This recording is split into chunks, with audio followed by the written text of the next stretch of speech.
Summer holidays vandachu, நம்ம GT Holidays vandachu. GT Holidays, South India's #1 travel brand. SA Engineering College, an autonomous institution. Counseling code 1114. For more details, saec.ac.in. கொள்கை எதிரி பாஜக பாசிசவாதிகளோட கூட்டணி இல்லை அப்படின்னு சொல்லியிருக்காரு. கலைஞர் அவர்களால தான் இங்கே தமிழ்நாட்டுக்குள்ள அவர்களால் கால் ஊன முடிஞ்சுது. இன்னைக்கு எல்லா பாசாங்கு வேலைகளும் திமுக தொடர்ந்து சொன்னாலும் பிஜேபி தமிழகத்துக்குள்ள வந்ததற்கான காரணம் திமுக தான். இல்லை, அவங்க என்ன கேட்குறாங்கன்னா, நீங்களும் திமுகவை தோற்கடிக்க தான் வந்திருக்கீங்க, நாங்களும் திமுகவை தோற்கடிக்க தான் வந்திருக்கோம், நாம 2 பேரும் கரம் கோத்துக்கலாமே அப்படின்ற புள்ளியிலிருந்து தான் அவங்க உங்களுக்கு அழைப்பு விடுக்கிறாங்க. அதுக்காக போயிட்டு ஆக்டோபஸ் கிட்ட போய் அனுதாபம் தேட முடியுமா? ஆனால் அவங்க விரும்புகிறாங்களே சார் உங்களை கூட்டணிகளை கொண்டு வரணும். அவன் ஒரு கிட்னி எடுத்துட்டாங்க, இன்னொரு கிட்னி எடுக்கிறதுக்கு வான்னு கூப்பிடுறான். தாவேகா தலைமையில் தான் கூட்டணி விஜய் கிளியராகவே சொல்லிட்டாரு, நாங்க தான் சிஎம். அது ஆதவர்ஜுனா திமுக கூட்டணி உடையுதுங்க சார். திமுக கூட்டணி உடைய யார் வருவான்னு சொல்லுங்க. திமுக கூட்டணியில யார் இருக்கோ அவங்க தான் வர முடியும், இல்லாதவர்கள் வர முடியும். இல்ல, ஆப்ஷன் இருக்கு, பிரிஞ்சு வர வாய்ப்பு இருக்கு. வெளியில் இருக்கக்கூடியவர்களும் வருவார்கள். திமுக கூட்டணியும் உடையும், திமுக கூட்டணியில இருந்தும் வருவார்கள். வெற்றி கூட்டணி, திமுக வெற்றி கூட்டணி பேர் எழுதி வச்சுக்கலாம், பேப்பர் கொடுத்தீங்கன்னா நான் எழுதி தருவேன். இன்னைக்கு போய் இந்த பையனை கதற துடிக்க சாகடிச்சுட்டு கொலை பண்ணிட்டு நீங்க இன்னைக்கு போய் உட்காந்து ஓட்டு கேட்டுக்கிட்டு இருக்கீங்களே. இந்த மாதிரி என்னைக்காவது யாராவது ஓட்டு 54 வயது இந்த சுதந்திர இந்தியால இந்த ஒன்றியத்துல எந்த ஊர்ல அங்க கேட்டிருக்கிறாங்க? அஜித் குமாரனுடைய வழக்குல என்ன கேட்கப்பட்டிருக்குது? அத்தனையும் உங்களுக்கு செருப்பால் அடிச்ச மாதிரி இல்லையா? அப்ப நீங்க வெக்கப்பட்டு தலை குனிஞ்சிருக்கணுமா இல்லையா? 2026 தமிழக வெற்றி கழகத்தினுடைய தலைவர் தளபதி அவர்கள் தான் முதல்வர் என்ற மக்கள் முடிவு பண்ணிட்டான். அதனால் உங்களுக்கு இன்னைக்கு எங்கெல்லாம் இருக்குதோ அந்த ஓட்டையெல்லாம் அடைச்சிக்கிறதுக்காக எல்லாரும் ஓடி போய் பதுங்கி இருக்கக்கூடிய இடங்களா தான் இங்க இருக்கு. என்டிஏ இன்னும் கொஞ்சம் வீக்கா இருக்கு, விஜய் வந்தா இன்னும் கொஞ்சம் கூடுதல் பலம் இருக்குன்னு பாஜக நினைக்கிறோம். ஈசிக்காவே எடுத்துக்கங்க, கடைசி தொண்டனுடைய ஒரே ஒரு முழக்கம் என்னவா இருக்கு? தாவேகாக்கு போலாம் தலைவர் என்ற கொள்கை தான் இருக்கு.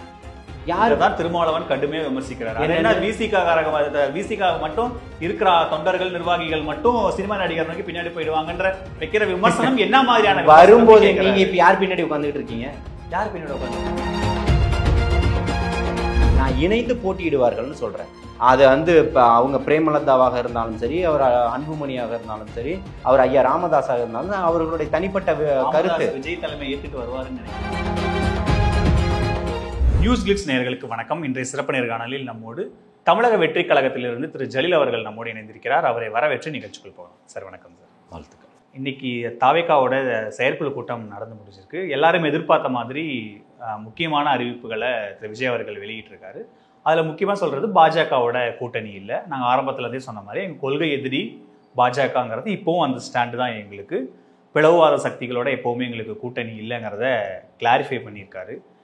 இது ரொம்ப ஒரு தாமதமாக கிளாரிஃபை பண்ணியிருக்காருன்ற எடுத்துக்கலாமா? ஏன்னா ரொம்ப நாளாக விஜய் என்டிஏக்குள்ளே போக போகிறாரு, அதிமுகவோட சேர போகிறாரு, பாஜக தலைவர்கள் அழைப்பு விடுக்கிறாங்க, விஜய் கிட்டத்தட்ட என்டிஏ உறுதியாயிடுச்சுன்ற ஒரு பேசுபொருள், ஒரு பர்செப்ஷன்லாம் ஓஞ்சதுக்கு அப்புறமா விஜய் இதை இப்போ கிளாரிஃபை பண்ணுறது ரொம்ப தாமதமான நடவடிக்கையாக பார்க்கலாமா? இல்லை, ஒரே ஒரு விஷயத்தை நீங்கள் தெளிவாக புரிஞ்சிக்கக்கூடிய இடத்துல, உங்களுக்கு சொல்லக்கூடிய இடத்துல நான் இருக்கேன். மாநாட்டினுடைய மாநாடு மேடையிலே பிரகடனப்படுத்தியிருக்கிறாரு கொள்கை எதிரி யாரு, அரசியல் எதிரி யாருன்றத 100% தெளிவுபடுத்திட்டார். அதே போல் தான் கட்சியை ஆரம்பிக்கும் போதே கொடியெல்லாம் அறிமுகப்படுத்துவதற்கு முன்னாடியே சிஏஏ போன்ற கருப்பு சட்டங்கள் அதை எதிர்த்து குரல் கொடுத்தவர் தமிழக வெற்றி கழகத்தினுடைய தலைவர் தளபதி அவர்கள் தான். அன்றிலிருந்தே சிறுபான்மை மக்களை மிகவும் நேசிக்கவும், அதுக்கு முன்னாடியும் அவர் அப்படித்தான் ஆதரிக்கவும், அவர்கள் பக்கமாக நிற்கிறதுக்கும் இன்னைக்கு அவர்களுடைய அடக்குமுறைக்கு எந்த அளவுக்குலாம் ஆளாகிக்கிட்டு இருக்காங்கன்றது அவர்கள் பக்கம் உறுதியாக நிற்கணுன்றதுல ரொம்ப தெளிவான ஒரு கொள்கையை எடுத்திருக்கிறார். அப்படி எடுக்கப்பட்டவனுடைய நிலைப்பாடு தான் கொள்கை எதிரி பாஜக பாசிசவாதிகளோட கூட்டணி இல்லை அப்படின்னு சொல்லியிருக்காரு. 1ஆம் ஆண்டு துவக்க விழாலையும் சொல்லியிருக்கிறாரு. ஆனந்த விகடனுடைய புத்தக வெளியீட்டு விழாலையும் பேசியிருக்கிறாரு. 2ஆம் ஆண்டு துவக்க விழாலையும் பேசியிருக்கிறாரு. இதற்கு மேல அவர் இன்னும் என்ன தெளிவுபடுத்தணும்ன்றது எனக்கு தெரியல. ஒவ்வொரு இடத்துலையுமே இல்லை, என்டிஏனுடைய வேலை என்னன்னு பார்த்தீங்கன்னா, அடுத்தவர்களை வேகப்படுத்தி அந்த தீயில குளிர் காய்றது தான் அவர்களுடைய வேலை. இன்னொரு குதிரை வேகமாக எந்த குதிரை போதோ அதன் மேலே பயணம் பண்ணுறது தான் அவர்களுடைய வேலை. ஏற்கனவே இங்கே முதல் வந்ததே திமுகவால் வந்தாங்க, திரும்ப வந்து அதிமுகவால் வந்தாங்க, ஆட்சியை காப்பாற்றினாங்க, தமிழ்நாட்டுக்குள்ளே வரல. ஆனால் கலைஞர் அவர்களால் தான் இங்கே தமிழ்நாட்டுக்குள்ளே அவர்களால் கால் ஊன முடிஞ்சது. இன்னைக்கு எல்லா பாசாங்கு வேலைகளும் திமுக தொடர்ந்து சொன்னாலும் பிஜேபி தமிழகத்துக்குள்ளே வந்ததற்கான காரணம் திமுக தான். அதில் எந்த விதமான மாற்று கருத்தும் கிடையாது. 99 அவர்கள் பண்ண மிக கேவலமான ஒரு வேலை இன்னைக்கு வந்து வளர்ந்து நிற்குது. அதே போல தான் அதிமுகவோட கூட்டணி வச்சு இன்னைக்கு 4 எம்எல்ஏக்களை இன்னைக்கு கையில் வச்சுக்கிட்டு இருக்காங்க. கடந்த காலகட்டத்தில் அதிமுக வெளியில் வந்துட்டேன்னு சொன்னாலும், பாஜகவுடனான கூட்டணியினால தான் நாங்கள் தோற்றுட்டோம்னு சொன்னாலும், இன்னைக்கு அவர்களுக்கான ஒரு அடக்குமுறையில் அவர்கள் வந்து ஒரு நெருக்கடியில் இங்கே பாஜகவனுடைய கூட்டணியில் போய் நம்ம இருக்க வேண்டிய ஒரு சூழல் அவர்களுக்கு ஏற்பட்டிருக்கு. ஆரம்பத்திலிருந்தே தனியாக சொல்றாரு, நான் தனி சோல்ஜர் தான் சொல்றாரு, டிக்ளேர் பண்றாரு, நான் தனியானவன் தான். ஆரம்பிக்கப்பட்ட அரசியல் கட்சியில பாஜகவுக்கு எதிரின்னு சொல்லி ஆரம்பிக்கப்பட்ட ஒரு அரசியல் கட்சி எந்த கட்சி? அப்படிதான் தமிழக வெற்றி கழகம் நிக்குது. ஆனா சார், நடுவுல இந்த மாதிரியான பேசுபொருள்கள் நீங்க நிறைய பார்த்திருப்பீங்க, நம்மளே கூட நிறைய இதில் பேசியிருக்கோம். என்டிஏ தொடர்பான விவகாரங்கள் வரும்போது பெரிய அளவுக்கு மறுப்பே வரல. ஆனா உங்களுக்கு நினைவு இருக்கும், அதிமுகவோட தாவேகா கூட்டணி வரப்போகுது அப்படின்னு ஒரு பிரபலமான ஒரு பத்திரிகை எழுதும் போது உடனடியாக திரு புசியானந்த் அவர்கள் ரியாக்ட் பண்ணி அப்படிலாம் கிடையாது, நாங்கள் தனியாக நிற்க போறோம்னு சொன்னாங்க. ஆனால் கிட்டத்தட்ட ஒரு 3-4 மாசமா என்டிஏக்குள்ள விஜய் வரப்போறாரு, பாஜகவினர் பகிரங்கமா அழைப்பு விடுத்தாங்க. அப்பெல்லாம் தாவேகா தரப்புல இருந்து எந்த விதமான ஒரு சமிக்கையும் இல்லை, ஒரு அமைதி தான் இருந்தது. ஸோ அங்க உங்க கொள்கை எதிரியோட கூட்டணி அப்படி ஒரு பர்செப்ஷன் வரும்போது நீங்க கிளாரிஃபை பண்ண வேண்டிய தேவை இருக்குல்ல. இப்ப கிளாரிஃபை பண்றீங்கல்ல, இதுவே ரொம்ப தாமதமான நடவடிக்கை இல்லையாங்கிறது தான் திரும்ப அங்கேயே நிற்குது. தொடர்ச்சியாக செய்தி தொடர்பாளர்கள் அத்தனை பேருமே, கொள்கை பரப்பு செயலாளர்கள் அத்தனை பேருமே, இணைச் செயலாளர்கள் எல்லாருமே அதுக்கு மறுப்பறிக்கை கொடுத்துக்கிட்டு தான் இருந்தாங்க. மறுப்பு நேர்காணல்களில் பேசிக்கிட்டு தான் இருந்தாங்க, எல்லா விவாதங்கள்லையுமே பேசிக்கிட்டு தான் இருந்தாங்க. அதற்கு இவர்கள் கொடுப்பதற்கு எல்லாத்துக்குமே சொல்லணும், இப்பவும் சொல்கிறோம், ஆட்டத்தை கலைக்கக்கூடிய ஒரே வேலையை யுக்தியை தான் கையாளக்கூடியதான் பாஜகவினுடைய பாசிச சக்தியினுடைய வேலை. அதே தான் இப்பவுமே நயினார் நாகேந்திரன் வந்த பிறகுமே அதே வேலையை தான் கையில் எடுத்திருக்கிறாரு. தொடர்ச்சியாக அவர்கள் இந்த மாதிரி வேலைகளை செய்யக்கூடாதுன்றதுக்காக தான் எங்களுடைய கொள்கை எதிரி யாருன்னு அறிவிச்சதுக்கப்புறம் கொள்கையை விட்டுட்டு போற மாதிரி தானே இருக்கு. கொள்கை இல்லாமல் கட்சி எங்க இருந்து நடத்துறது? அந்த கேள்வி எழும்புதா இல்லையா? இல்ல, அவங்க என்ன கேட்கறாங்கன்னா, நீங்களும் திமுகவை தோற்கடிக்க தான் வந்திருக்கீங்க, நாங்களும் திமுகவை தோற்கடிக்க தான் வந்திருக்கோம், நாம 2 பேரும் கரம் கோத்துக்கலாமே அப்படின்ற புள்ளியில இருந்து தான் அவங்களுக்கு அழைப்பு விடுக்கிறாங்க. அதுக்காக போயிட்டு ஆக்டோபஸ் கிட்ட போய் அனுதாபம் தேட முடியுமா? பாசிசத்தை உண்டு பண்ணக்கூடியவனாச்சு. அப்போ ஒன்றை வீழ்த்துறது தான் மிகப்பெரிய சவால். நீ எப்படி உள்ள நுழைஞ்சன்றது உன்னுடைய 100 ஆண்டுகள் கட்டமைப்பு சொல்லும். இப்பவும் சொல்றோம், இது வந்து பெரியார் மண், அண்ணல் அம்பேத்கர் எழுதி கொடுத்த சட்டங்கள் இங்கே பாதுகாக்கப்படுது. இங்கே சமூக நீதியை தான் இங்கே கொள்கையாக கொண்டது தான் தமிழக வெற்றி கழகமாக இருக்கு. அப்படிப்பட்ட சமூக நீதியை கொள்கையாக வச்சுக்கிட்டு கொள்கை எதிரி நீங்க தான்ன்றதை அறிவிச்சதுக்கு பிறகு உங்களோட கைகோர்ப்புன்றது என்னன்னா, அதுதான் பாசிச சிந்தனை. அப்பேற்பட்டவன தான் இன்னைக்கு உங்களுக்கு பிரதானம். நீங்க ஒரே ஒரு பெரிய கட்சி, பல ஆண்டுகால கட்சி, நீங்க ஏன் தனிச்சு நிக்க முடியல? உங்களால அதிமுக ஒரு 50-55 வருஷம் கட்சி உங்களுக்கு தேவைப்படுது, அதோட டிராவல் பண்றதுக்கு செல்வாக்கு இல்ல. நாங்க அதிமுகவோட அவங்க என்ன நினைக்கிறாங்க, செல்வாக்கு இல்லாத நீங்க ஏன் இங்க வரீங்கன்னு கேக்குறேன். உங்களுக்கு தான் செல்வாக்கே இல்லையே. வரக்கூடாது. தேசிய கட்சி, நாடு முழுக்க ஆள்ற கட்சி, இந்த அவங்க ஏன் வரக்கூடாது? நாடு முழுக்க அடக்குமுறையை தான் ஆண்டுகிட்டு இருக்கிறீங்க. நாடு முழுக்க அடக்குமுறையினாலதான் ஆண்டுகிட்டு இருக்கிறீங்க. கோவால அமைக்க முடியாது. இல்ல நான் என்ன கேக்குறேன், கோவால மக்கள் தேர்ந்தெடுத்து தான் ஆட்சி அமைச்சிங்களா?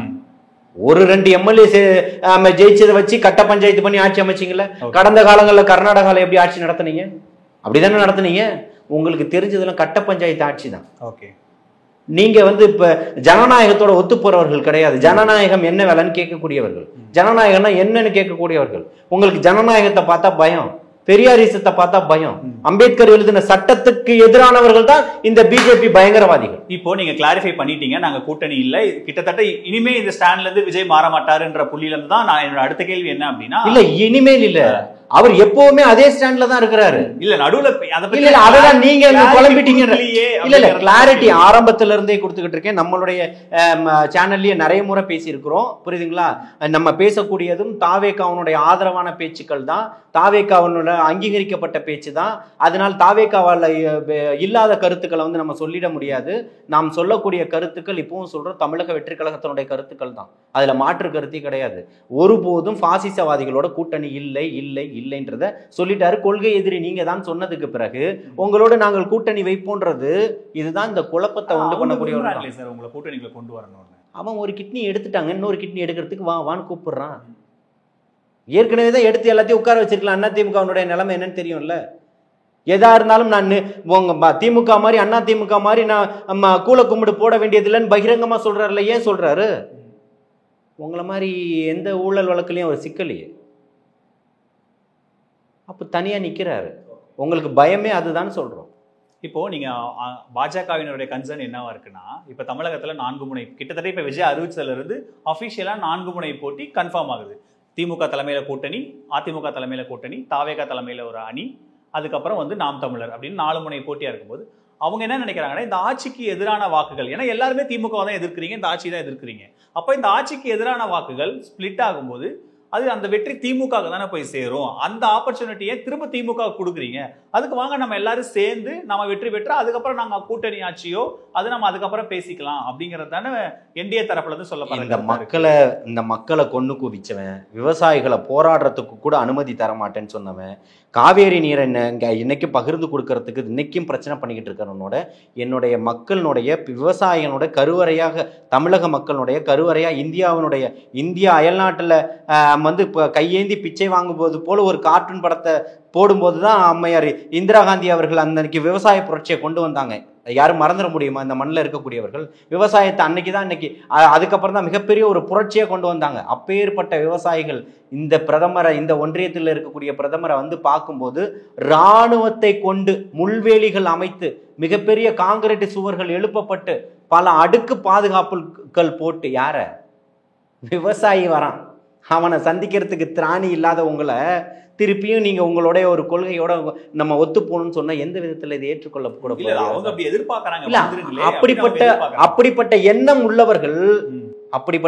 உள்ளவர்கள் உங்களோட கூட்டணி வருவார்கள் நீங்க எதிர்பார்த்துக்கிட்டு இருக்கீங்கன்னா திரும்பவும் நம்ம ஏதாவது இங்க சூட்சமம் பண்ணி வந்துட அவர்களுக்கு என்ன பண்ணாலும் பெரியார சொன்னா பயம், ஜனநாயகத்தை பேசினா பயம், சமூக நீதியை பேசினா பயம், சிறுபான்மையினரை பார்த்தா பயம்.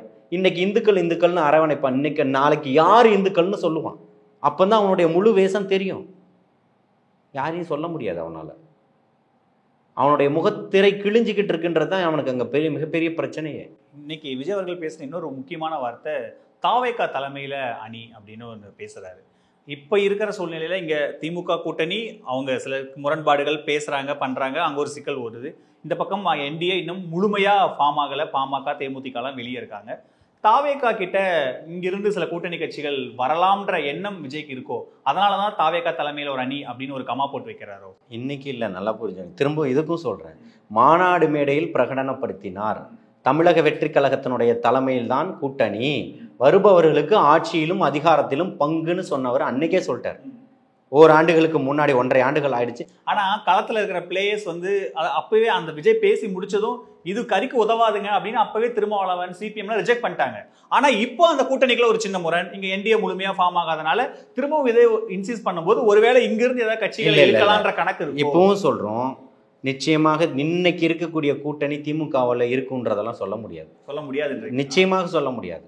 அண்ணன் திருமா அவர்களுடைய தனிப்பட்ட மாநாடு நடத்தியிருக்கிறாரு. அதுக்கு முன்னாடி மிகப்பெரிய ஒரு போதைக்கு எதிரான மாநாடு நடத்தியிருக்கிறாரு. அதுல கூட பூசி மூலிகை தான் மாநாடு நடத்தியிருக்கிறாரு. புரியுதுங்களா? போதைக்கு எதிராக மாநாடு ஆமா, போதைக்கு எதிரான மாநாட்டில் அண்ணன் என்ன பேசியிருக்கணும்? தமிழ்நாட்டினுடைய கொள்கையை பத்தி தானே பேசியிருக்கணும். இன்னைக்கு இங்க மது கொள்கை யார்கிட்ட இருக்கு? திமுக கிட்ட தானே இருக்கு. திமுக அந்த மாநாட்டில் கலந்துக்கிட்டாங்க. அதனாலதான் அவர் ஒன்றியத்தை வைக்கிறார். நாடு முழுக்க கொண்டு வர, நாடு முழுக்க நீ எப்ப வேணா கொண்டு வா, இன்னைக்கு இங்க மூடுன்னு சொல்லணுமா இல்லையா? சொல்லலையே. அப்பேற்பட்ட எப்பவும் அதே மாதிரி அண்ணன் கோ பாலகிருஷ்ணன் கம்யூனிஸ்ட் இருக்கும்போதும் இங்க கேட்டாரு, அறிவிக்கப்படாத எமர்ஜென்சி அறிவிச்சிட்டிங்களா?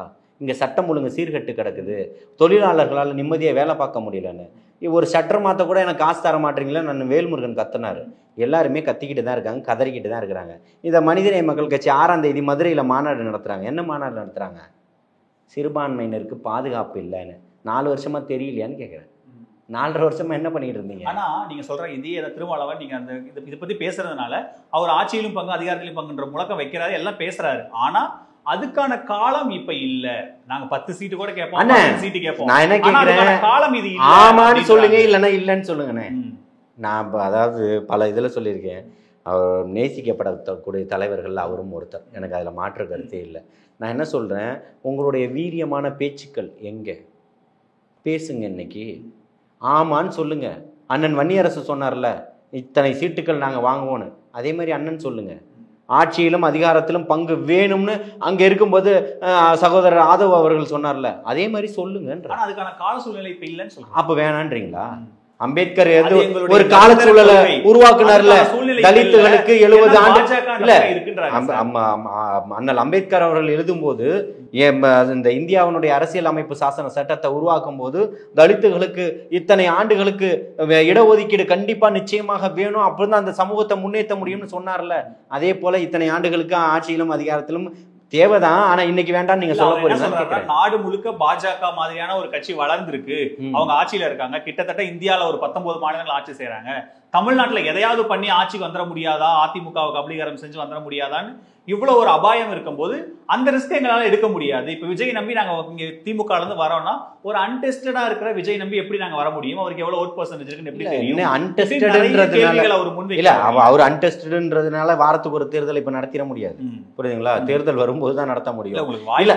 அததான் சொல்றேன், புரியல. அததான் சொல்றேன், நம்ம தேர்தல்ல நீங்க களத்துல சந்திக்கலன்ற மாசம் ஒரு கடைசி சண்டே ஒரு தேர்தல் வச்சுக்கலாம். நடுவுல ஒரு பொது தேர்தல் வந்தது. பட் உங்களுடைய 26 தான் முழக்கம். ஆமா, எங்களுடைய நோக்கம் எண்ணம் தெளிவா இருக்குன்னு நான் தான் ஆரம்பத்திலே சொல்லிட்டேனே. பாதையும் தெளிவா இருக்கு, பயணமும் உறுதியா இருக்கு, அதுல மாற்று கருத்தே இல்ல. அப்படி சமூக நீதி பேசக்கூடிய அப்பா ஒரு 2 அமைச்சரை கொடுத்துருங்க. ஏன் கொடுக்க மாட்டீங்க? சமூக நீதி தானே உங்களுடைய கொள்கை. அண்ணன் திரும்ப அவங்க கூடவே தானே இருக்கிறாரு கடந்த 7-8 ஆண்டுகளா. நீங்க கொடுங்க அவருக்கு ஒரு சீட்டு. அப்படி உறுதியா வேணும் வேணும் வேணும்னு நினைக்கக்கூடியவர் எதுக்கு கடந்த காலங்கள்ல மக்கள் நல கூட்டணி அமைச்சிங்க? இல்ல சார், இப்ப என்னன்னா தாவேகா தலைமையில் தான் கூட்டணி விஜய் கிளியராவே சொல்லிட்டாரு, நாங்க தான் சிஎம். அது ஆதவர்ஜுனா திமுக கூட்டணி உடையுதுங்க. திமுக கூட்டணி உடைய யாரு வருவான்னு சொல்லுங்க. திமுக கூட்டணியில யாரு இருக்கோ அவங்க தான் வர முடியும், இல்லாதவர்கள் வர முடியும். இல்ல ஆப்ஷன் இருக்கு, பிரிஞ்சு வர வாய்ப்பு இருக்கு. வெளியில் இருக்கக்கூடியவர்களும் வருவார்கள். திமுக கூட்டணியும் உடையும், திமுக கூட்டணியில இருந்தும் வருவார்கள். வெற்றி கூட்டணி பேர் எழுதி வச்சுக்கலாம். பேப்பர் கொடுத்தீங்கன்னா நான் எழுதி தருவேன், சரிங்களா? வெற்றி கூட்டணி நான் எழுதிக்கலாம். 1.5 வருஷத்துக்கு முன்னாடி பூத் கமிட்டி மாநாடு நடத்தி பார்த்து பூத் கமிட்டி வேலையை முடிச்சிட்டோன்னு சொல்லி பார்த்துருக்கீங்களா? 75 ஆண்டுகள் அரசியல் கட்சி நீங்க, உங்களுக்கு வெக்கமா இல்லை சொல்றதுக்கு? இன்னைக்கு போய் இந்த பையனை கதற துடிக்க சாகடிச்சிட்டு கொலை பண்ணிட்டு நீங்க இன்னைக்கு போய் உட்காந்து ஓட்டு கேட்டுக்கிட்டு இருக்கீங்களே. இந்த மாதிரி என்னைக்காவது யாராவது ஓட்டு 54 இந்த சுதந்திர இந்தியாவில் இந்த ஒன்றியத்தில் எந்த ஊர்ல அங்கே கேட்டிருக்கிறாங்க? இன்னும் 1 வருஷம் இருக்கு. நேத்து நீங்க போறீங்களே, உங்களுக்கு மனசாட்சி உறுத்தலையா? அப்பான்னு விளம்பரம் பக்கம் பண்றீங்க, அப்பாவுக்கு தெரியலையா? அப்ப நீங்க என்ன பண்ணிருக்கணும்? அவனை அந்த பையனெல்லாம் போய் பார்த்துருக்கணும். சாரி என்ன சாரி என்னங்க இது ஜனநாயகமா? அப்ப நீங்க உங்களுடைய நோக்கம் என்னவா இருக்கு? அப்போ இவனுக்கு ஒரு சாரியும் ஒரு வேலைக்கான அப்பாயின்மெண்ட் கடிதம் கொடுத்த உடனே ஜாயினிங் லெட்டர் எப்போ கொடுப்பீங்க? அப்பாயின்மெண்ட் ஆர்டர் கொடுத்துட்டீங்க, ஜாயினிங் லெட்டர் எப்போ கொடுப்பீங்க? அடுத்தடுத்த ப்ரொசீஜர் வரும். அடுத்த ஆட்சி வந்த அப்புறம் கொடுப்பீங்களா? நம்ம தேர்தலா கலைஞர் ஒரு முறை பண்ணாரு. என்ன பண்ணாருன்னா, நீலகிரியில ஒரு மிகப்பெரிய கூட்டம் போட்டார். 10,000 பேருக்கு இலவச வீட்டுமனை பட்டா அப்படின்றத கொடுத்தாரு. எல்லாரும் கொடுக்க போறாங்கன்னு நின்றுக்கிட்டாங்க. டோக்கன் தான் இப்போ கொடுப்போம், அடுத்த எலெக்ஷன் வரப்போதில்ல, ஜெயிச்சதுக்கப்புறம் உங்களுக்கு வீட்டுமனை பட்டா கொடுப்போன்னாரு. அவனுக்கு எல்லாத்துக்குமே தெரியும் இந்த ஆள் எப்பவும் போல பொய் சொல்கிறாரு. மாற்றி போட்டான் ஓட்டை, ஆட்சி போயிடுச்சு. அதே மாதிரி தான் இன்னைக்கு நீங்கள் இருக்கக்கூடியவனை, மக்களை, சாமானியவனை கொன்று குமிச்சிக்கிட்டு இருக்கிறீங்க. சட்டம் ஒழுங்கு சீர்கட்டு போயிருக்கு, சந்தி சிரிச்சுக்கிட்டு இருக்கு. இந்த மயிலாப்பூரில் ஒரு சகோதரி போயிட்டு ஒரு கம்ப்ளைண்ட் கொடுக்குறாங்க, உங்களால் எடுத்துக்க முடியல, நீதிமன்றம் போகிறாங்க, இந்த மாதிரி ஒரு வழக்கு இருக்குது, இதை பதிய மாட்டுறாங்கன்னு சொல்லிட்டு நீதிபதி கேட்குறாரு, இங்கே மக்களாட்சி நடக்குதா காட்டாட்சி நடக்குதான்னு கேட்குறாரு. இது எவ்வளோ பெரிய அவமானம் உங்களுக்கு. அஜித்குமாரனுடைய வழக்கில் என்ன கேட்கப்பட்டிருக்குது, அத்தனையும் உங்களுக்கு செருப்பால் அடித்த மாதிரி இல்லையா? அப்போ நீங்கள் வெக்கப்பட்டு தலை குனிஞ்சிருக்கணுமா இல்லையா? தார்மீகமாக பொறுப்பேற்று முதல்வர் பதவியை ராஜினாமா பண்ண வேண்டாம், சம்மந்தப்பட்ட துறை மந்திரியை நீங்கள் ராஜினாமா பண்ணியிருக்கணும்ல. அப்போ யாராவது இன்னொருத்தர் நின்று பாருங்கப்பான்னு சொல்லியிருக்கணும்ல. உங்களுடைய துறையை விரிவாக்கம் பண்ணியிருக்கணும்ல. ஃபார்முலா ரேஸ் விடுறதுக்கும் வான் சாகசம் காட்டுறதுக்கெல்லாம் பையனை அனுப்புறீங்க. ஏன் இதுக்கு பையனை அனுப்ப வேண்டியதானே? ஒருத்தன் இந்த மாதிரி ஒரு பரிதாபமான சூழலில் படுபாதக செயலில் இறந்துட்டான், ஆமாம் நாங்கள் வெட்கப்பட்டு தலை குனிகிறோம், இந்த மாதிரி நடந்ததுக்கு நாங்கள் மிகப்பெரிய ஒரு அவமரியாதையை நாங்கள் சம்பாதிச்சிட்டோம், இனிமேல் இருக்கக்கூடிய காலகட்டங்களில் நடக்காதுன்னு அன்னைக்கு பென்னிக்ஸ் ஜெயராஜ் வீட்டில் குதிச்சிங்க. இன்னைக்கு எங்கே போயிடுச்சு அந்த உணர்வுகள்லாம்? சுண்டி போயிடுச்சு அவங்களுக்குன்னு கேட்கல. இப்போ என்னன்னா, நீங்கள் இவ்வளோ திமுக மேலே விமர்சனம் வைக்கிறீங்கல்ல, இதே விமர்சனத்தை தான் என்டிஏலேருந்து வைக்கிறாங்க. என்டிஏல வைக்கிறதுக்குலாம் உங்களுக்கு புரியும். நான் இப்படி நீங்களே கடுமையா விமர்சிக்கிறீங்க. நீங்க கேட்கிற இதே கேள்வியை தான் திரு நயினா நாகேந்திரன் அவர்களும் எடப்பாடி பழனிசாமியும் கேட்கிறாங்க. இப்ப நான் திமுக வேண்டான்னு நினைக்கிற ஒரு வாக்காளர் அவங்களோட தேர்வு ஏன் விஜயா இருக்கணும், அதுக்கு அதிமுக இருக்கு, ஏன்னா அதிமுக ஓட்டு போட்டு போயிருவேனேன்ற ஒரு பார்வையில இருந்து ஓட்டுகள் பிரியுது இல்ல, பிரியும் போது அதுக்கான பதில் தான். கடந்த காலங்கள்லயும் அதிமுகவால இத்தனை சித்திரவதைகளுமே உண்டு, மறுக்க முடியாது. அது பொள்ளாச்சி பிரச்சனையாக இருந்தாலும் இல்ல, பொள்ளாச்சி அதுதான் விமர்சிக்கிறேன். இதை விட பொள்ளாச்சி பிரச்சனையை விமர்சிச்சது யார்? இதே சேனல்ல நான் உட்கார்ந்து விமர்சிச்சிருக்கேன். இருக்கக்கூடிய தமிழக வெற்றி கழகத்துல இருக்கக்கூடிய அத்தனை சகோதரர்களுக்குமே கொடுத்தாச்சு. நீங்க விமர்சிக்க தாராளமா விமர்சிச்சுக்கலாம்னு சொல்லிட்டு புரியுதுங்களா? இவர்கள் பேசல அவர்கள் பேசலன்றது இல்ல. இங்க வந்து கடைகோடியில இல்ல சொல்லிடுறேன், இது திராவிட கட்சிகளோட உத்தி. கீழே இருக்கிற நிர்வாகிகளை பேச விட்டு தலைமை அமைதியா வேடிக்கை பார்ப்போம். ஏதாவது கூட்டணிக்கான ஆப்ஷன்ஸ் வருதான்னு பார்த்தா அந்த டோர் ஓபன் பண்ணி வச்சிருப்பாங்க. அதே உத்தி தான் விஜயும் ஃபாலோ பண்ணல. இல்ல நான் நல்லா புரிஞ்சுக்கோங்க, கூட்டணி கட்சிக்காக நாங்கள் போகணுன்ற எந்த தலையெழுத்தும் எங்களுக்கு கிடையாது. என்டிஏக்குள்ள ஏன் இவர்கள் பேசுகிறாங்க, அதே தானே என்டிஏ சொல்லுது. என்டிஏ கொன்று குமிச்சிங்க, பிபிசி ஒரு ஆவணப்படத்தை வெளியிட்டார், 2000 பேரை கொன்று குவிச்சிருக்கீங்கன்னு சொல்லி. இங்கே உணவுக்காகவும் உடைக்காகவும் இங்கே கொல்லப்படக்கூடியது என்டிஏவால தான் இல்லையா? அப்போ இதே பாஜக அரசால தான். அப்பேற்பட்டவர்களோட போய் கூட்டணி சேரணுன்ற இந்த ஜனநாயக நாட்டில் யாரும் விரும்ப மாட்டாங்க. என்ன இது? இப்போ இங்கே பெரியாரை பார்த்த மண், இங்கே சமத்துவத்தோட வாழ சொல்லி கொடுத்த மண். காகிதம் இல்லத்து இதை விட அதிகமாக இன்னைக்கு பேசக்கூடிய அத்தனை பேரோட தமிழுக்காக தன்னுடைய முழக்கத்தை பதிவு செஞ்சவர், புரியுதுங்களா? அப்பேற்பட்ட சமத்துவத்தில் உருவானது இந்த கட்டமைப்பு அவ்வளோ சீக்கிரம் உடைச்சிட முடியாது. உங்களுக்கு நெருக்கடி இருக்குது, உங்களுக்கு பிரச்சனை. இந்த இடத்துல இடி வந்துருவான், அந்த இடத்துல ரீடி வந்துருவான், சேலத்தில் இந்த கம்பெனியில் விட்டுருவான், அந்த எடப்பாடியில் இந்த கம்பெனியில் ரைடு வந்த உடனே உங்களுடைய நிலைப்பாடு மாறிடுச்சு.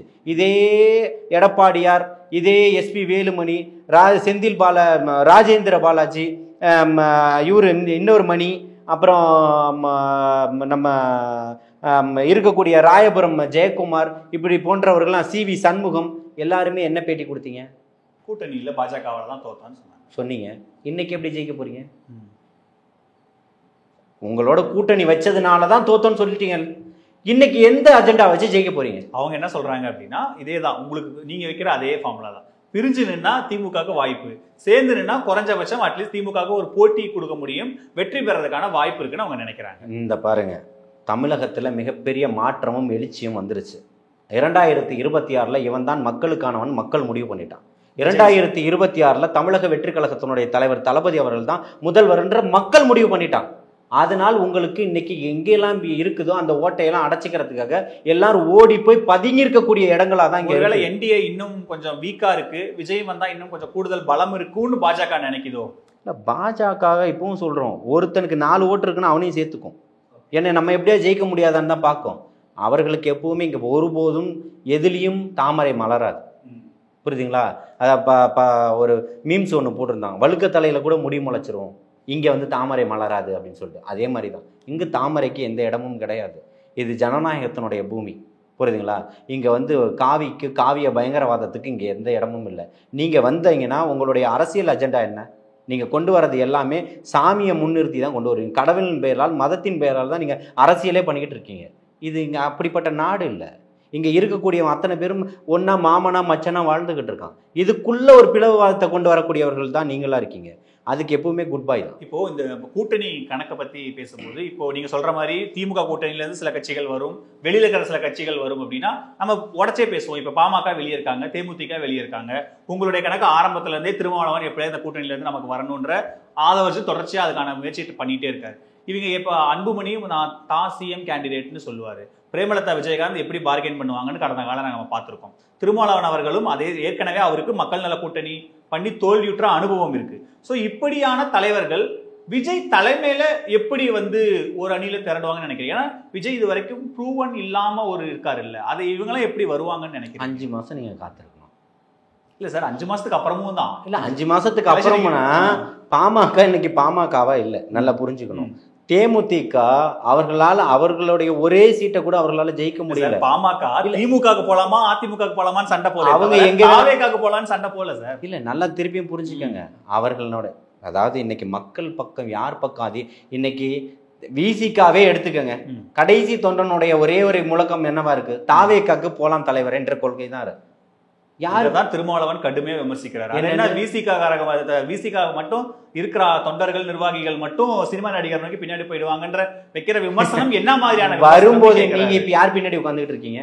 யார் பின்னாடி உட்கார்ந்துருக்காங்க? உதயநிதி யாரு சார்? உதயநிதி அவர் ஸ்டாலின் தலைமையில இருக்காரு சார். நீங்க சார் உதயநிதி கிட்ட போறீங்க? உதயநிதி டெப்டி சிஎம் தானே இருக்கட்டும் சார். அவர் ஸ்டாலின் தலைமையில நாளைக்கு அவர் வீட்டுல கலைஞர் இருக்கும்போது இவரை வந்து நான் என்ன கேக்குறேன்னா நான் என்ன கேக்குறேன்னா நாளைக்கு கலைஞரை போல இவர் வீட்டுல ஓய்வு எடுத்துக்கிட்டு மகனை ஆக்டிவ் பாலிடிக்ஸ் கொண்டு வந்தது போல இல்ல வரும்போது அப்ப ராஜினாமா பண்ணிட்டு வரா? அப்ப ராஜினாமா பண்ணிட்டு வரான்னு கேக்குறேன். ஸ்டாலினை விட்டு உதயநிதிக்கு பின்னாடி போற உள்நோக்கம் என்ன சார்? எனக்கு அது புரியல. எனக்கு நான் என்னன்னா நீ ஸ்டாலினும் சினிமா நடிகரா இருந்தவர் தானே, இல்லன்னு சொல்லுங்க. திருமாவளவனே நடிச்சிருக்காரு சார். ஆமா, அப்புறம் இப்ப இத மட்டும் எப்படி சினிமா நடிகர் அப்படியான ஒரு பிம்பத்தை உருவாக்குறாங்க? விசிகால இருக்கிற தலித் இளைஞர்கள் சினிமா மோகம் கொண்டு விஜய் பின்னாடி போயிடுவாங்கன்ற ஒரு நரேட்டிவ் ஏன் செட் பண்றீங்க? அது ஏன் தலித் இளைஞர்களுக்கு நல்லா இல்ல நல்லா புரிஞ்சுக்கங்க. அவர் பின்னாடி போயிடுவாருன்றத சொல்லல, நம்மளுடைய கூட்டணியை அவரோட வச்சுக்கலாம்ன்றதுதான் சொல்றாங்க. ரெண்டுத்துக்கும் வேறுபாடு இருக்கு. அவர் இப்ப தளபதி அவர்கள் பின்னாடி அவர் வராங்க, இந்த கட்சியில இருந்து வராங்கன்னு சொல்றதுக்கும் நம்ம அவர்களோட இணைந்து போட்டியிடலாம் சொல்றதுக்கும் வித்தியாசம் இருக்கு. நான் இணைந்து போட்டியிடுவார்கள்னு சொல்றேன். அது வந்து இப்போ அவங்க பிரேமலதாவாக இருந்தாலும் சரி, அவர் அன்புமணியாக இருந்தாலும் சரி, அவர் ஐயா ராமதாஸாக இருந்தாலும் அவர்களுடைய தனிப்பட்ட கருத்து. விஜய் தலைமை ஏத்துட்டு வருவாருன்னு நினைக்கிறீங்களா? ஏத்துக்கிறாரு, ஏத்தல இங்க தேவையில்ல. அப்ப தனிப்பட்ட முறையில் நிப்பாருன்றீங்களா? என்டிஏ போகலாம்ல சார், ஆப்ஷன் இருக்குல்ல உங்களுக்கு. அவங்க என்டிஏக்கு அவங்க போகலாம், ஆனா மக்கள் யாரும் விரும்பல. நீங்க பண்ணக்கூடிய கூத்த நாளுக்கு நாள் எல்லாம் பார்த்துக்கிட்டு இருக்கிறாங்க. உங்களுடைய செய்தி நீங்க உங்க மகனை திட்டுவதும் மகன் உங்களை திட்டுவதும் இப்படி உங்க குடும்ப பிரச்சனை போய்கிட்டு இருக்கு. அது கட்சியும் கட்சிக்காரர்களையும் இன்னைக்கு பலிகடா வாக்கிக்கிட்டு இருக்கிறீங்க. அது ஒரு பக்கம் போகட்டும், அது உங்களுடைய உள்கட்சி பிரச்சனை. அதை நம்ம பேசுறதுக்கு இப்போ நாகரிகமா இருக்கிறது, அதை கடந்து நம்ம வரணும். அது அவர்களுடைய பிரச்சனை, அவர்கள் பேசி முடிச்சுட்டு வரட்டும். இப்போ தேமுதிகவை பொறுத்த அளவுக்கு அவர்கள் முடிவெடுப்பார்கள் கண்டிப்பா, புரியுதுங்களா?